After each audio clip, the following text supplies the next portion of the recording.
Okay, so I'm gonna do another reaction. So this can reaction to Tornadoes Are Scary by Swegle Studios. Yeah. Finally uploaded a new video. So, alright, let's check this out. Picture this scenario. You're at home, it's in the late evening, you're just hanging out, watching TV, when you suddenly hear a clap of thunder off in the distance.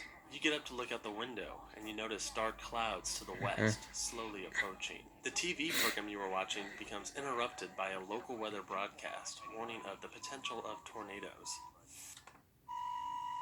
Yeah.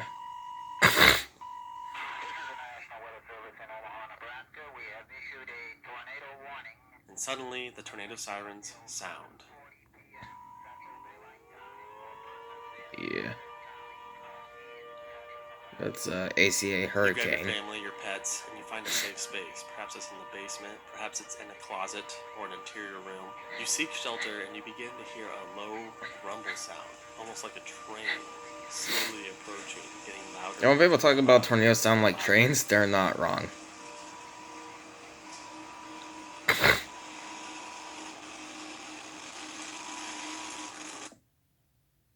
Ah, crap. Yeah, unfortunately, we're gonna have to deal with a bunch of ads because, unfortunately, YouTube literally forbids you from using ad blockers now.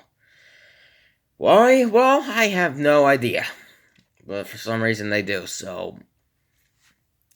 Yeah, we're gonna have to sift through a bunch of advertisements. Yeah, tornadoes are terrifying. Like, more so than other natural disasters. Floods are actually way deadlier, way more dangerous than tornadoes, but a flood warning doesn't really strike the fear in you like a tornado warning does. Volcanoes are crazy, explosive, massive, dangerous, but they don't creep up to your doorstep in the middle of the night. There is a horror-like aspect to tornadoes, and that is exactly what this video is about. Halloween is coming up, and I figured it'd be a good time to just talk about the terrifying nature of tornadoes. We'll discuss some of the scariest images, videos, and experiences in today's video. Let's get into it. I just woke up too, so that's why I look like a flippin' wreck. I have made this comparison on this channel. Yeah, it's 2 in the morning and I just woke up because, well, needless to say, I'm pretty much a night owl. So, yeah. But tornadoes really are a real-life version of a monster. I mean, a scary cloud that descends and takes out anything in its path. It sounds almost unbelievable. If we lived in a world where tornadoes didn't exist, there would still be tornado lore and myths, similar to lightning and ghosts in our own society. Even the cone shape of these things is pretty creepy. Just check out the infamous dead man walking photo. Yeah. Creepy legs and a scythe-like arm. I mean, I wonder if there's other videos of that. May be deadlier and more dangerous. The dead man walking tornado. A tornado seems alive. 089 had this to say about tornadoes on Reddit. I like to say that they're the closest things to Lovecraftian eldritch abominations that we have in real life. They do feel alive because they're so dynamic. They're big enough to inspire awe at their size, but small enough to be recognized as a single object. Hurricanes are much larger, but they're just big storm systems. Tornadoes are things, big ghostly things moving across the ground and stretching high into the sky. Tornadoes probably are the ghostly clouds. From Michael Myers in the Halloween franchise. A dangerous, dark, and mysterious figure that slowly makes its way towards you. He doesn't run, he just slowly moves towards you. When people in real life take shelter from a tornado, they often hide in interior closets, just like in Halloween. Yeah. The 1996 made-for-TV movie. I mean, honestly, like, I can just run away from Michael Myers because he doesn't run at all. He just walks. So takes place during Halloween. Now the event I have seen that movie, which is the 1980 Grand Island. I love that movie. Nocturnal tornadoes. That actually takes place in June, but the movie takes place near Halloween because it's adding like a horror-like. Oh, really? To it. But instead of monsters coming for the. It does take place in the fall, so. It's a bunch of tornadoes. Oh, goodness.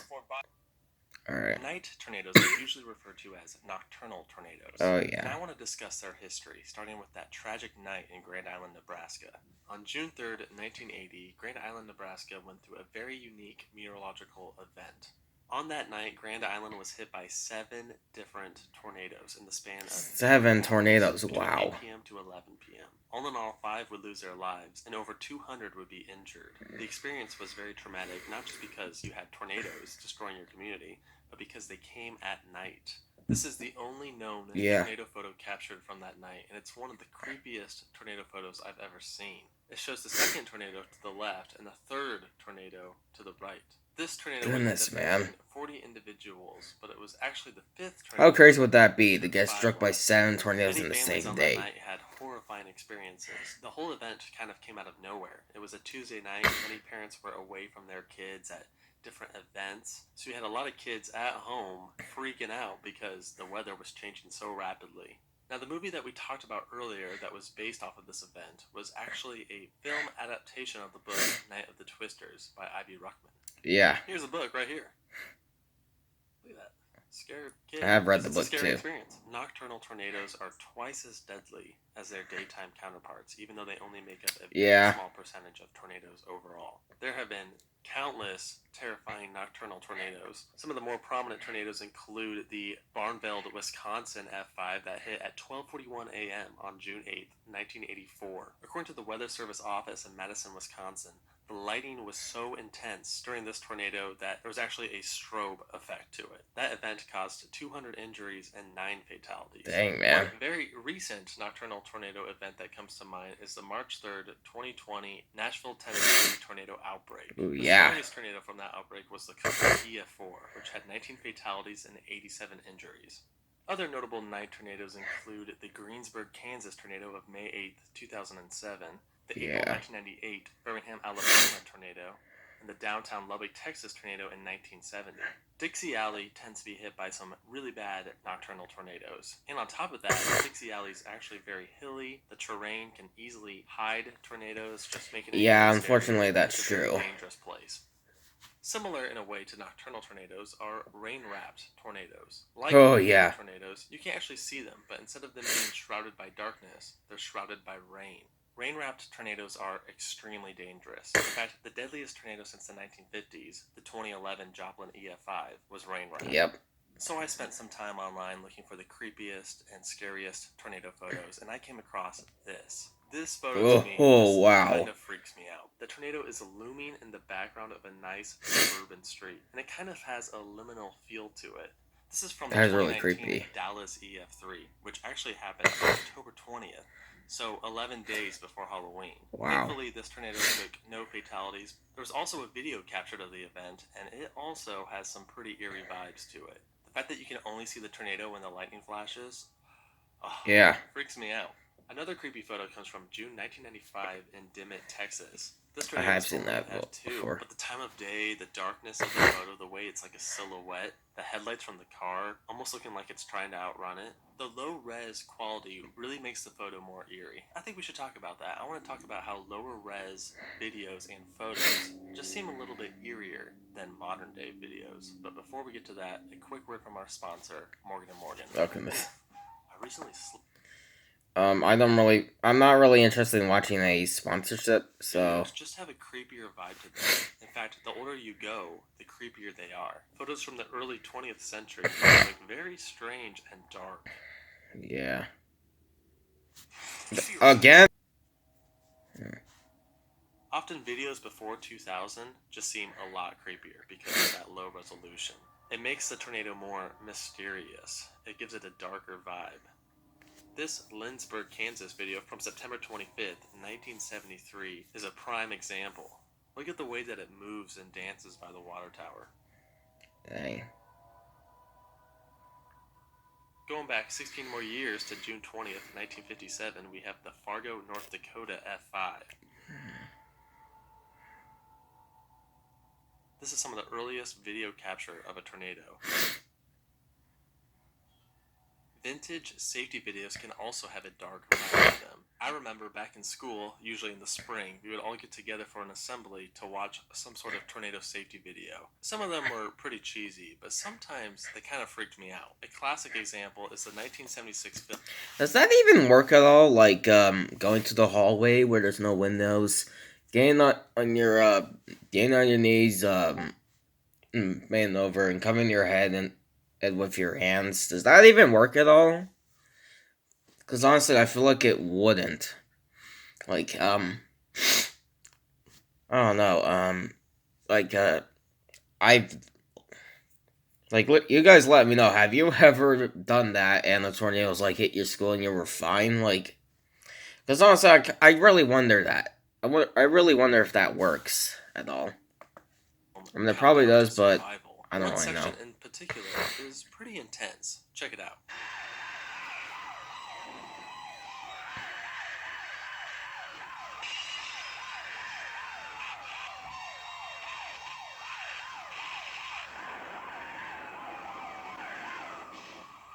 That is really creepy. Pretty wild. So I want to break down the entire tornado experience. Every part of the experience has different factors that really build tension. I've broken it down into several phases, and we're going to start with the first phase, the anticipation phase. Yeah.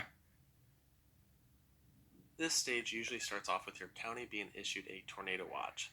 Perhaps you're at work, school, or in the car, and you suddenly hear that. I know what the anticipation feels like. I think it was August probably or last month. I don't know. We had like a tornado watch. That lasted for like 2 or 3. I don't know how long it lasted, but lasted a couple hours and stuff.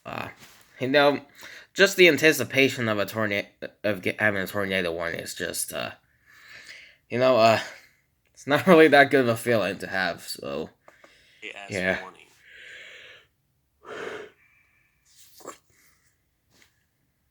Definitely a startling sound, but it's startling for a reason. It's there to get your attention. After you hear that EAS warning, it just kind of sits in the back of your mind. Most tornado watches are just false alarms, but they do build a small layer of anticipation and anxiety. Often before a large thunderstorm, there's a certain vibe in the atmosphere, and it can be kind of difficult to explain. I mean, it might even be sunny out and nice out, but there's just an eerie feeling. Some people complain about aches in their elbows or their knees. This is where that saying, "it's always calm before the storm," comes from. You just know something's off. Eventually, the atmosphere begins to produce large cumulonimbus clouds that further form into large supercells. The elements are in place for a dangerous storm. Now we're moving on to phase 2, the approach. It's getting later in the evening, and the sky to the west is extremely dark. You watch as the impending storm approaches. At this point, the leaves on the trees begin to turn over, and the birds quit chirping. All the animals, they know something is up. They know something is coming. Yep, there's something going down. The local weather on, the meteorologist is monitoring the situation, and lightning flickers off in the distance. You frequently walk back and forth from the TV to the back window to look at the clouds in the approaching thunderstorm. You may even see a shell cloud or an Arcus cloud, and sometimes you might even see scud clouds, which are these little long finger-looking things that stick down from the Arcus cloud. Scud stands for scattered cumulus under deck. Many people actually believe them to be tornadoes, but there's no rotation, so they're not tornadoes. They're just SLCs. They do look a lot like them. Just a false alarm. The meteorologist on TV then notices something alarming on radar, a hook echo, or a radar indication of rotation. Suddenly, a tornado warning is issued for your area, and the tornado sirens sound. Similar to the earlier EAS sound, they sound pretty creepy. That thunderbolt, though. Those wheel ones, though. I actually think that this moment is a large part of what makes tornadoes so scary. The dual tone of the tornado / air raid / civil defense sirens just has a creepy dissonance to it. Different tornado sirens create different sounds, but the 810 port, to me, sounds the most eerie. Take a listen. Oh, whoop.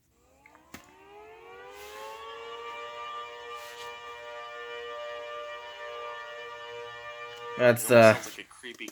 Yeah, not very many the only siren I know that can do that is the hurricane, which fortunately is like the hurricane is like incredibly rare. Like there's only like 3 of them still up today. There's 2 in Greenville, Texas, which have been inactive since like the late 2000s, and then there's also the one in Milwaukee, Wisconsin, and there was one in Darien, Illinois that was I think it was replaced last year, maybe. or I don't know. But yeah, that siren's pretty much long gone by now. But I mean, who knows? Maybe a hurricane will get refurbished one day and installed in some place, so we're gonna have more ACA hurricanes. Choir, or perhaps a trumpet sound in the end days of Revelation. The shape of these things is also pretty creepy. There are many eerie vibes in the approach stage of a tornado, but there's one video that captures it very well. This video was captured by Rodalco 2007, and it just does a great I job have of seen that capturing video. the atmosphere before a tornado hits. This was taken before the infamous May 22nd, 2011 Joplin EF5. These storm chasers are currently located on Rangeline Road, and all you can see is a blanket of darkness behind these stores. But that's actually a massive tornado. Here's the same street, the same stores, a few hours after the tornado passed. These guys barely dodged a bullet. And what's even creepier is that they're stuck at a red light. I mean, oh my Oh gosh, can you dear. imagine being stuck at a red light as a massive EF5 tornado is approaching you? Yeah, you'd be better off Phase just 1 running and that Phase red 2 are light. pretty common in Tornado Alley and Dixie Alley. My own city usually gets about 2 tornado warnings a year. In fact, I had one yesterday. Now the next Wow. phase of I usually have a tornado warning. Lately, we've been getting like a tornado warning like once a year since honestly since 2018. We've been having at least like one tornado warning every single year. Um, Honestly, we kind of had one in July as well. Well, I don't know if it actually was because I didn't even get an alert about it, even though I have emergency alerts on my phone. But basically, what happened was so I was like recording a severe fun like a big shelf cloud rolling in, and it looked really scary too. Stuff. And not too long after I filmed it, all of a sudden I hear the tornado sirens start up, and I did record both of those, but unfortunately, um, I accidentally deleted those videos off my phone. Because I was trying to remove them from Google Photos but for I don't know why, but for some reason, when you delete a video from Google Photos, it also gets deleted from your gallery, and I don't even know why. It's like I don't get it. Like I don't know why, but for some reason I don't know. What I tried to see if I could recover those videos, but I've had no luck. So yeah, so just gonna have to wait till the next one. actually encountering a tornado and going through that experience is thankfully pretty unlikely. I have personally never been directly hit by a tornado, but many people have, and they have lived to tell the tale of the experience. The most common description of such a terrifying event is the freight train sound that the tornado makes as it approaches. And I heard it. Yeah. They say it sounds like a train, boy, it sure does. Can you imagine sheltering in a closet or a basement in the dark and hearing a freight train-like sound slowly getting closer and closer? Yeah. It would be terrible. There are many difficult videos to watch on YouTube of people hiding in closets or bathrooms and hearing that awful sound of their houses getting destroyed. After the event, they walk out and see nothing left. One of the more famous videos is the Parkersburg graduation party. They see the tornado approaching, they all take shelter, and then when it hits, it's just a horrifying sound. This is why many tornado victims often suffer from a condition known as lapsophobia, or the fear of tornadoes. It is a more extreme version of astrophobia, which is the fear of thunderstorms. Tornadoes are a force of nature that need to be taken seriously. But should you actually fear tornadoes, and what should you do if one is coming towards you? Well, you shouldn't necessarily fear tornadoes. I think a healthy amount of fear is, of course, good. That will keep you safe, but the odds of you actually being in a tornado are extremely slim. In fact, there's people that have lived in Oklahoma or Kansas or Iowa or Alabama their entire lives, and they have never seen a tornado. If you take proper safety precautions, you're going to be fine. General rule of thumb is the center part of the lowest level in your home or building. Obviously, if you have a basement, you want to go to the basement. But if you don't have a basement, you want to be in an interior room, away from windows. Trailer parks account for 40% of tornado fatalities. So if you live in a trailer, make sure you have a plan. Make sure that you know. They need to make like tornado shelters for trailer parks. Like they could have they could have a storm, like make a storm cellar outside of each outside of each mobile trailer home and stuff, because that could be you know that'd be a lot safer than being in the trailer without a flipping basement Know or of something. maybe a central building that is like legit bolted to the ground that you can go to. Honestly, at the end of the day, get yourself a weather app and turn on the emergency notifications in your app to make sure that you actually get notified if something is coming. Every single time I'm in a tornado warning, I get the alert on my phone probably like 2 minutes before the sirens go off. So you definitely want that, alright? Stay safe, Yeah. be weather aware. Thank you so much for watching. We'll see you in the next video. Alright, well, that's it for my reaction to Tornadoes Are Scary by Swegle Studios, so hope you enjoyed the reaction. The link to the original video will be in the description below if you'd like to check it out, and I'll see you guys next time.